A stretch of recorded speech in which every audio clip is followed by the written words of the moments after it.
बच्चों, कैसे हैं आप लोग। मैं शैलेश शर्मा आपको 10th क्लास की एक और वीडियो लेकर आ गया हूँ। जैसा कि मैंने लास्ट वीडियो में आपको रियल नंबर्स का पार्ट 1 करा दिया था, जिसमें कि मैंने आपको एचसीएफ कैल्शियम प्राइम फैक्टराइजेशन मेथड से निकालना बताया था बच्चों। आज उसी चैप्टर का हमारे पास एक और है जो दूसरी एक्सरसाइज में क्वेश्चन दिया हुआ है। उसमें क्वेश्चन आता है कि आप ना √3, √2, √5, √7 को इरेशनल नंबर प्रूव करें। देखिए एक बात समझ लीजिए कि √2, √3, √5 इसको इरेशनल नंबर प्रूव करना बहुत मुश्किल काम नहीं है। सभी लोग बच्चों ये जानते हैं कि √3 एक इरेशनल नंबर होता है, √2 भी एक इरेशनल नंबर होता है, √5 भी इरेशनल नंबर होता है। ऐसा आपने 9th क्लास में पढ़ा होगा। जो चीज हमें पता हो अगर उसको प्रूव करना हो तो थोड़ा मुश्किल होता है। जैसे किसी ने बोला, सपोज दैट किसी फ्रेंड को आपको बताना हो कि 12 एक इवन नंबर है और आपका फ्रेंड मानने को तैयार नहीं है। अब 12 इवन नंबर है आप भी जान रहे हो, लेकिन 12 आपका फ्रेंड कह रहा है कि वो इवन नंबर नहीं है। जो चीज अच्छी तरह से जानते हैं उसको कैसे प्रूव कर सकते हैं? उसके लिए हमारे पास मैथ्स में एक रूल है, उस रूल का नाम है कंट्राडिक्शन लॉ। क्या नाम है? Contradiction law. कंट्राडिक्शन लॉ क्या कहता है कि जब कोई बात हमें बतानी हो किसी को, तो आप उसका जस्ट अपोजिट मान लो पहले। मतलब जैसे अपने फ्रेंड को आपको बताना हो कि 12 हमारा इवन नंबर है, बट आपका फ्रेंड कह रहा है कि 12 इवन नंबर नहीं है, वो ये कह रहा है कि 12 क्या है, ऑड नंबर है ना। तो आपको क्या कहना है, ठीक है भाई कि तू ही ठीक है, 12 एक ऑड नंबर है। उससे आप पूछना, प्रॉपर्टी पूछना, तो बोलेगा कि 12 ऑड नंबर होगा तो प्रॉपर्टी क्या होगी 12 की, मतलब ऑड नंबर की, ये कि 2 से जो डिवीजन करें किसी नंबर को, ऑड नंबर की प्रॉपर्टी होती है कि 2 से डिवीजन करने पर कुछ ना कुछ रिमाइंडर बचता है। तो आप उसको 2 से कहिएगा डिवीजन करें 12 में, तो 2 से जो हमने 12 को डिवीजन किया तो 2 से क्या होता है 12। अब आपके फ्रेंड को मिला कि रिमाइंडर तो आ गया 0। आपका फ्रेंड तुरंत मान जाएगा कि भाई जो मैंने माना था वो गलत है। यानी अगर उसने माना है कि 12 क्या है, ऑड नंबर है, तो उसका जो अजम्पशन है वो क्या हो जाएगा, रॉन्ग हो जाएगा। उसका अजम्पशन रॉन्ग हो जाएगा, यानी फिर आप ये बात बोल सकते हो कि इसका मतलब 12 हमारा इवन नंबर। इसी कॉन्सेप्ट को यूज करेंगे, इस लॉ को हम लोग बोलते हैं contradiction law. Contradiction law means किसी बात का जस्ट अपोजिट, कंट्राडिक्शन लॉ। कैसे करेंगे उसको मैं आपको समझाता हूँ। ये तो मैंने एक छोटा सा एग्जांपल के थ्रू आपको लॉ बताने की कोशिश करी है, यूज कैसे करेंगे वो मैं आपको दिखाता हूँ। अच्छी तरह समझ लीजिए बेटा। अच्छा, रेशनल नंबर और इरेशनल नंबर आप लोगों को पता ही होगा, फिर भी मैं रिवाइज करा देता हूँ। क्लास 9 से क्लास 10 में आ गए हो, मैं ये नहीं कह रहा हूँ कि इनमें से कुछ बच्चे मिठाई खिला के पास हो गए, सारे बच्चे मेहनत से ही पास हुए हो, लेकिन तो भी मेरा फर्ज है कि आप लोगों को थोड़ा सा बताया जाए कि कैसे रेशनल होता है। रिवाइज करा देता हूँ, फिर उसके बाद आगे करेंगे। कोई जल्दी नहीं है, आराम से करेंगे। पूरा साल है बेटा पढ़ने के लिए, छोटी छोटी वीडियो आप लोगों के लिए डालूंगा, लेकिन जो टॉपिक मैं पढ़ा दूंगा वो बिल्कुल क्लियर हो जाएगा। देखिए रेशनल नंबर क्या होता है बेटा, जैसे -2/3 है, 4/5 है, इन सब नंबर को ना हम रेशनल नंबर बोलते हैं। ठीक है, -2/3 या 4/5 कोई भी नंबर आप देख रहे हो, तो सबसे बड़ी बात होती है कि माइनस ये p/2 के फॉर्म में होते हैं। ठीक है बच्चों, तो p/2 के फॉर्म में होंगे, साथ ही साथ ये ना सबसे सिंपलेस्ट फॉर्म में होते हैं। रेशनल नंबर कोई भी लिखा जाता है सबसे सिंपलेस्ट फॉर्म में, यानी ये दोनों किसी और से कट नहीं सकते। सपोज दैट किसी ने दिया 6/10 एक रेशनल नंबर है, मैं एग्री करता हूँ, इसको मानता भी हूँ कि 6/10 एक रेशनल नंबर है, लेकिन हम इसे और छोटा कर सकते हैं। वी कैन राइट 3/5 आंसर, तो 3/5 हमारा ज्यादा करेक्ट होगा रादर देन 6/10।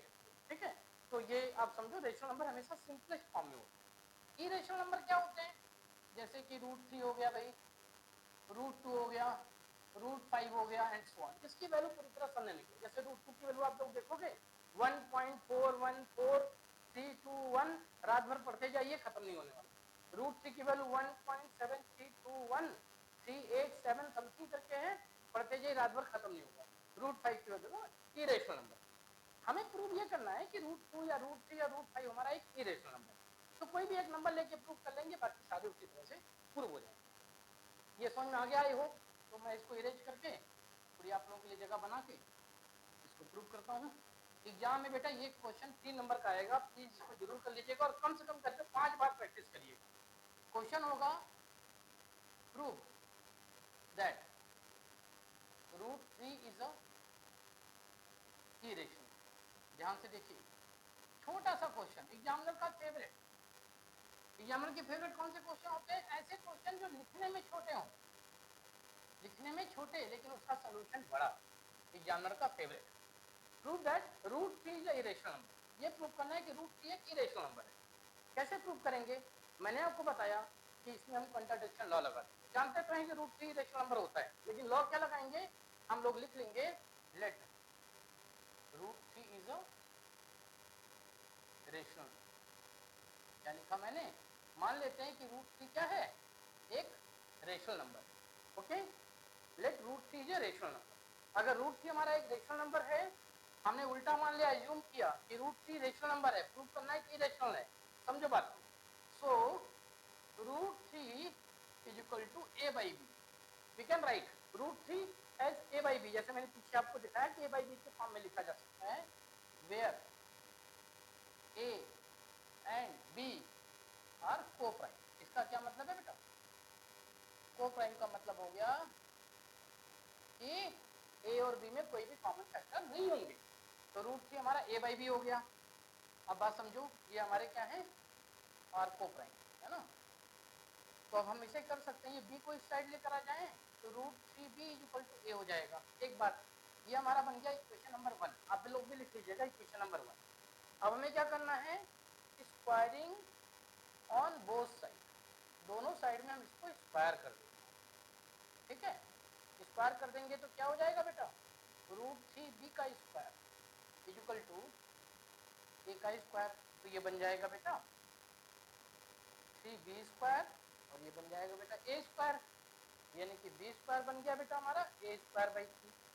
ये क्या बताता है? अगर b स्क्वायर हमारा a स्क्वायर बाई 3 है, it means that a square is divisible by 3। Since a square is divisible by 3, so a is divisible by 3। a is divisible by 3। हमने क्या प्रूव कर दिया अभी? कि हमारा जो a है वो 3 से डिविजिबल है। अगर a स्क्वायर 3 से डिविजिबल है तो ऑब्वियस है कि a भी 3 से डिविजिबल होगा। इस बात को ध्यान रखिए। एक पार्ट तो ये हो गया बेटा। अब ये क्वेश्चन 50% ही हुआ है बेटा, या उससे भी कम। और देखिए, थकिए नहीं।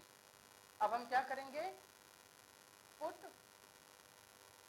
a is equal to 3c, a is equal to 3c in equation 1। Equation 1 में हम लोग a की जगह पे 3c रखेंगे। अब आप पूछेंगे सर आप तो अपने मन से कर रहे हो, a की वैल्यू 3c रख दे रहे हो, 2c रख दो, 5c रख दो। 3c क्यों रखा? 3c इसलिए रखा बेटा क्योंकि हमें रूट 3 प्रूव करना है। अगर रूट 5 प्रूव करना होगा तो 5c रखेंगे, रूट 2 प्रूव करना होगा तो 2c रखेंगे। ठीक है, a is equal to 3c कहाँ रखेंगे? इक्वेशन नंबर 1 में। इक्वेशन नंबर है रूट 3b, a की जगह पे रख दिया बेटा मैंने 3c। ये देखो, ये इक्वेशन रखा मैंने, a की जगह मैंने रख दिया 3c। ध्यान से देख लीजिए। दोबारा फिर वही काम करेंगे, स्क्वायरिंग ऑन बोथ साइड। लिख नहीं रहा हूँ, कुछ कुछ तुम लोग भी समझो। रूट 3b का स्क्वायर 3c का स्क्वायर करेंगे बेटा तो ये आ जाएगा 3b स्क्वायर, ये बन जाएगा बेटा 9c स्क्वायर, ये बन जाएगा हमारा 9c। ओके, 3c का होल स्क्वायर हो गया 9c स्क्वायर। अब क्या करेंगे? c स्क्वायर को यहाँ बचा लो, ये हो जाएगा 3b स्क्वायर बाई 9। काटेंगे तो b square by 3। c square की वैल्यू b स्क्वायर बाई 3 है। इसका मतलब ये हुआ कि हमारा जो 3 है वो b स्क्वायर को डिवाइड कर दे रहा है। मतलब ये हुआ since b square is divisible by 3, so b is also divisible by 3। क्या देखा हमने? a is divisible by 3। अब जरा ध्यान से देखिएगा, मैं दूसरे कलर की पेन यूज कर रहा हूँ। हमने प्रूव किया कि a इज डिविजिबल बाई 3, हमने प्रूव किया कि b is divisible by 3। a भी डिविजिबल बाई 3 है, b भी डिविजिबल बाई 3 है। और हमने माना क्या था कि a एंड b आर को प्राइम, मतलब कोई भी a और b में कॉमन फैक्टर नहीं होगा। जबकि हम क्या पा रहे हैं बेटा कि a और b दोनों ही 3 से डिविजिबल हैं। इसका मतलब हो गया कि हमने जो अज्यूम किया था वो गलत अज्यूम किया था, हमारा अजम्पशन रॉन्ग था, है ना। तो इसी चीज को मुझे लिखना है। कैसे लिखेंगे? देखिए जरा ध्यान से। अब हम लिखेंगे since a and b both are divisible by 3, but we assume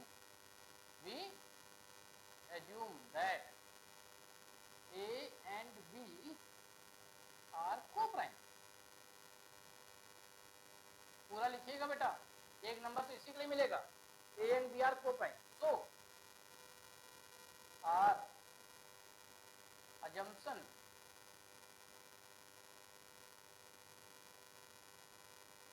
is wrong, assumption is wrong. So by contradiction law, so by contradiction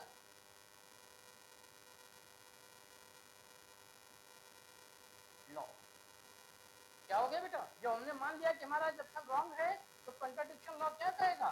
So by contradiction law √3 is a irrational number. क्यों? हमने माना था ना कि √3 rational number है, जबरदस्ती माना था, जबरदस्ती माना तो उसका परिणाम क्या है? गलत आया। परिणाम ये आ गया, ए और बी दोनों डिविजिबल बाई 3 निकल गए, इसका मतलब हमारा असम्पशन रॉन्ग है। अगर असम्पशन हमारा रॉन्ग हो गया तो √3 रेशनल नंबर हो जाएगा, verified. This law is called contradiction law, और आपको ऐसे ही लिखना है बेटा। एक बार वीडियो को देखिए, 2 बार देखिए, 3 बार देखिए, 4 बार देखिए, जब तक आपको ना लगे कि आप कॉपी में खुद से उतार सकते हैं इसको, तब तक वीडियो को देखते रहिए। देख करके पहले कॉपी में उतार लीजिए, जब आपको आ जाए तो मेरी वीडियो को लाइक या सब्सक्राइब, नहीं आएगा तो लाइक सब्सक्राइब मत करिएगा, ठीक है बच्चों, ध्यान से देखिएगा। Okay good. इसके बाद बच्चों इसी में एक क्वेश्चन और आता है, वो भी मैं आपको बताना चाहता हूँ, ताकि एक्सरसाइज लगभग खत्म हो जाए, एक्सरसाइज से बाकी कोई क्वेश्चन न रह जाए, लेकिन वो आसान है। क्यों आसान है? अगर ये आपको आ गया तो इसके बाद वाला भी इजी होगा। अब आपको क्वेश्चन लिखा होगा कि प्रूव दैट, देखा भी होगा, अभी तो आपकी क्लास शुरू, तो आप कहाँ से देख लेंगे, लेकिन ऐसे क्वेश्चन एग्जाम में क्लास में भी कराए जाएंगे, लाइक 3 + 2√5 इज इरेशनल नंबर। अब आप बोलोगे सर आपने तो √3 को इतनी देर तक प्रूव कराया, पूरा बोर्ड भर दिया, पूरा बोर्ड फिल कर दिया, बहुत बड़ा था, अब तो ये बहुत बड़ा होगा, अब हम लोग नहीं करेंगे। लेकिन ऐसा मत करो, थोड़ा पेशेंस रखो बच्चों, फिर देखो मैं कैसे कराता हूँ। ये देखने में क्वेश्चन बड़ा है बेटा, वो क्वेश्चन छोटा था, उसका आंसर बहुत बड़ा था, ये क्वेश्चन बड़ा है, इसका आंसर बहुत छोटा होगा। कैसे छोटा होगा मैं आपको कराता हूँ, ध्यान से देखिएगा, घबराइए नहीं। पहले इसमें भी वही करेंगे, लेट कर लेंगे भाई, लेट 3 + 2√5 इज रेशनल नंबर, ले लीजिए यहाँ पर भी, है ना, फिर वही करना पड़ेगा। So 3 + 2√5 is equal to a/b, where a and b are coprime.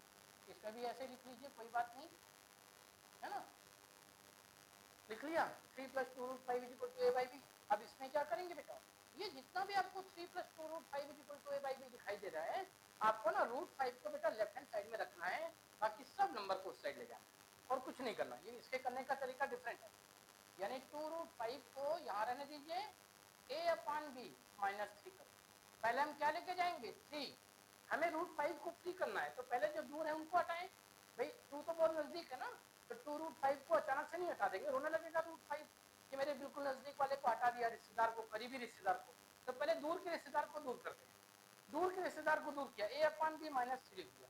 फिर क्या करेंगे, √5 इज इक्वल टू, अभी 2√5, इसको सॉल्व कर लेते हैं, सॉल्व करेंगे b हो जाएगा a -3b। कैसे हुआ?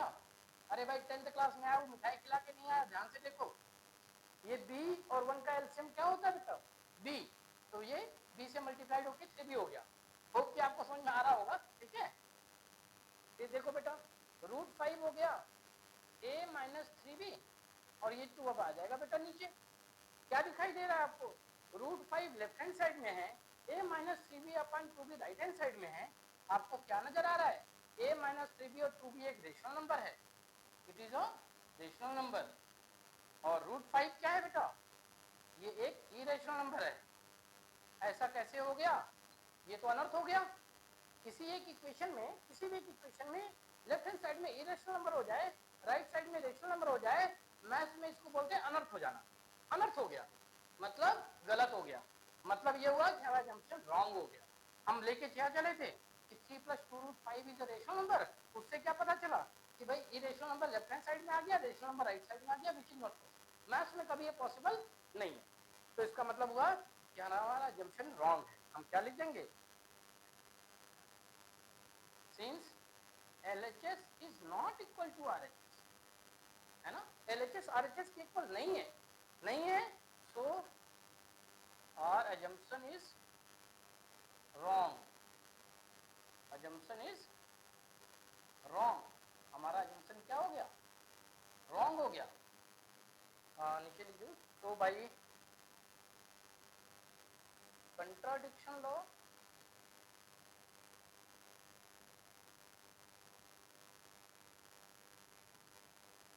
Law 3 + 2√5 is E ratio. Okay बच्चों, ठीक है, होप कि आप लोगों को समझ में आ गया होगा। पहली बार मैथमेटिक्स में एक ऐसा रूल आप लोग पढ़ रहे हैं जिससे पहले अपने आप को गलत मानना है, फिर हम सही हो जाएंगे, है ना। इस लॉ को बोलते हैं कंट्राडिक्शन लॉ। आप लोग घबराइए नहीं, मैथ में बहुत अजीबो गरीब खेल आप देखने को मिलेगा आप लोगों को, परेशान मत होइए, अभी छोटे छोटे चीजें चल रही है ना, लेकिन है इंटरेस्टिंग। ओके, मेरे ख्याल से आप लोगों को आ गया होगा ये, एक बार आप लोग वीडियो देख लीजिए। नेक्स्ट वीडियो में मैं आपको इसी चैप्टर का एक वर्कशीट दूंगा और उस वर्कशीट को सॉल्व करके दिखाऊंगा, मतलब जिसमें दोनों ही पूरे चैप्टर के सारे क्वेश्चन हो जाएंगे इंपॉर्टेंट, जो बोर्ड के पॉइंट ऑफ व्यू से ठीक है, बाकी आपके स्कूल में जो प्री बोर्ड वगैरह होगा उसके लिए भी ठीक, तो आप उसको लगा लीजिएगा। लगभग 4 या 5 दिनों के बाद उस वर्कशीट को कराने के लिए एक वीडियो डालूंगा, सारे क्वेश्चन मैं खुद कराऊंगा, लेकिन कोशिश करिएगा कि आप लोग अगर वो क्वेश्चन खुद से कर लें तो आज ही मैं वीडियो अपलोड कर दूंगा, साथ वर्कशीट भी शायद अपलोड कर दूंगा, ठीक है। ओके बाय बच्चों, नेक्स्ट वीडियो के लिए मिलते हैं, ओके बाय।